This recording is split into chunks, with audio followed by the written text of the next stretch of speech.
SIT ৰিপৰ্টটোতে আমি অৱগত নহয়, সেইটো যেতিয়া চৰকাৰে অৱগত কৰিব তেতিয়া আমি সবেই আমি সবেই অৱগত হ'ম।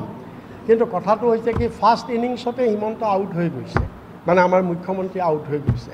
কাৰণ তেওঁক একেবাৰে সদম্বে কৈছিলে 10 তাৰিখে 10টা বজাত ৰিপৰ্ট দিব, 11টা বজাত মই প্ৰেছ কনফাৰেন্স কৰিম কৈছিলে, ৰেকৰ্ডত আছে। তেওঁতো প্ৰেছ কালি গৈ 6টা বজাত পালে।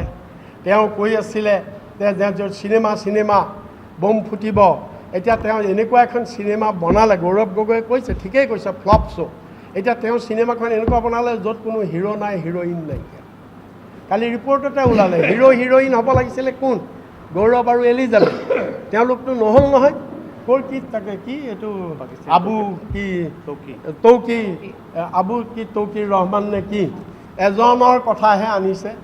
সেইজনৰ কথাৰে এওঁলোকক টানি আনি কি ডাল কৰিব আপুনি মোক কওক। এওঁলোকক ডাইৰেক্ট তাতে ওলালে, কালিলৈ প্ৰথম কথা তাতে ওলালে। তেওঁ নিজে স্বীকাৰ কৰিলে। কালি তেওঁৰ হেৰিটো পঢ়ি চাওক ফেচবুকটো। তেওঁ কৈছে SITয়ে আবু সৈয়দ তৌকিৰ নেকি, মোৰ নামটো মনত নাহে, তৌকিৰ সেইজনৰ ভাৰত বিৰোধী কামৰ ওপৰতহে SIT হৈছিলে। গৌৰৱ গগৈৰ ওপৰত নাই হোৱা, এলিজাবেথৰ ওপৰত নাই হোৱা। কালি তেওঁ ক'লেই দেখোন, তেওঁ ফুল সলনি হ'লেই।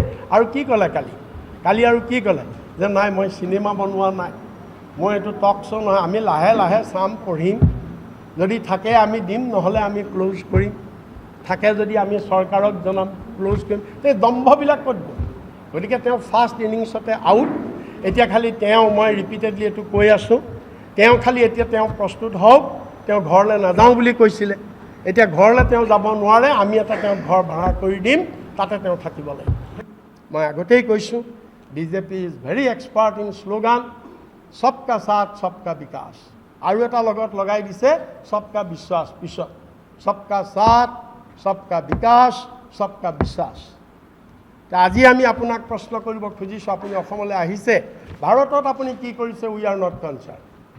আমাৰ অসমৰ মানুহক আপুনি সবকা সাথ সবকা বিকাশ কি দিছে? আপুনি অসমৰ মানুহক যে আজি সবকা সাথ সবকা বিকাশৰ অসমত আপোনাৰ নমুনা এইটোৱে হৈছে যে যুগ যুগ ধৰি ঘৰ দুৱাৰ বনাই বসবাস কৰি থকা মানুহ, খিলঞ্জীয়া মানুহ, মাটিৰ খাজনা দি আছে, তাত হস্পিটেল হৈছে, ৰাস্তা হৈছে, বিজুলী হৈছে, পানী হৈছে, স্কুল হৈছে।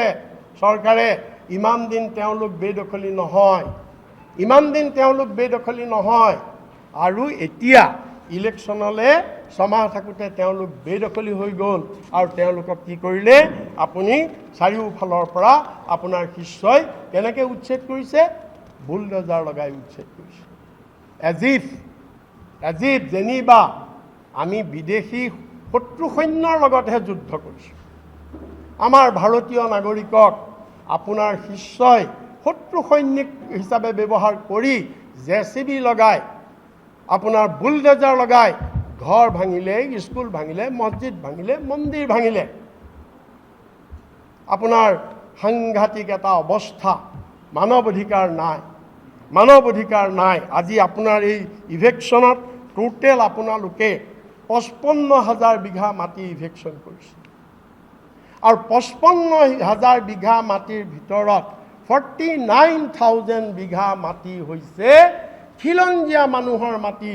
আপোনালোকে ইভেকশ্যন কৰিছে খিলঞ্জীয়া। আমি ৰেকৰ্ডৰ সৈতে কৈছোঁ, 49,000 বিঘা মাটি খিলঞ্জীয়া মানুহৰ, বড়ো, ৰাভা, হাছং, গাৰো, কোচ ৰাজবংশী, কাৰ্বি, ডিমাচা, এইবিলাক মানুহ। অকল কাৰ্বি আংলঙৰ পৰাই আপুনি 1,20,000 বিঘা মাটি, কাৰ্বি মানুহৰ মাটি আপুনি 3টা প্ৰতিষ্ঠানক দিছে, APDCLক দিছে 9,000 বিঘা।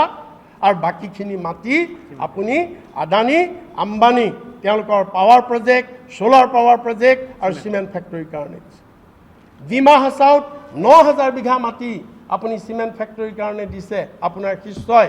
তাৰে 3,000 বিঘা মাটিৰ ওপৰত সুপ্ৰিম কোৰ্টে ভৰ্ৎসনা কৰিছে, গুৱাহাটী হাইকোৰ্টে অসম চৰকাৰক ভৰ্ৎসনা কৰিছে। তাৰ কাৰণে কিমান লজ্জাজনক কথা। হাইকোৰ্টে ভৰ্ৎসনা কৰিছে যে ইমান মাটি দিয়াৰ কাৰণে।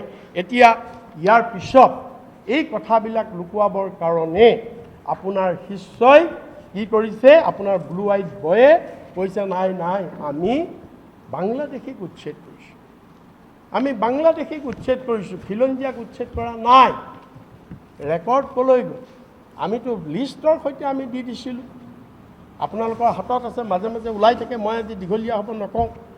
মাত্ৰ 6,000 বিঘা মাটিৰ পৰাহে ধৰ্মীয় সংখ্যালঘু মানুহক উচ্ছেদ কৰিছে গোৱালপাৰা জিলাত। তাৰ বাহিৰে 49,000 বিঘা মাটিত কেৱল খিলঞ্জীয়া মানুহক উচ্ছেদ কৰিছে। মই গোটেই লিষ্ট গাই যাব পাৰোঁ ক'ৰ পৰা কিমান।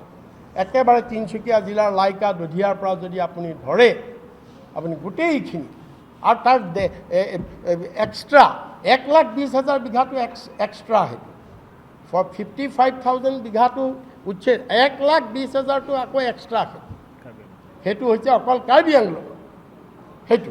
গতিকে আপোনালোকে খিলঞ্জীয়া মানুহৰ আপোনালোকে কি বুলি কয় উচ্ছেদ কৰি, এইটোৱে হৈছে আপোনালোকৰ এইটো কি বুলি কয় সবকা সাথ সবকা বিকাশ।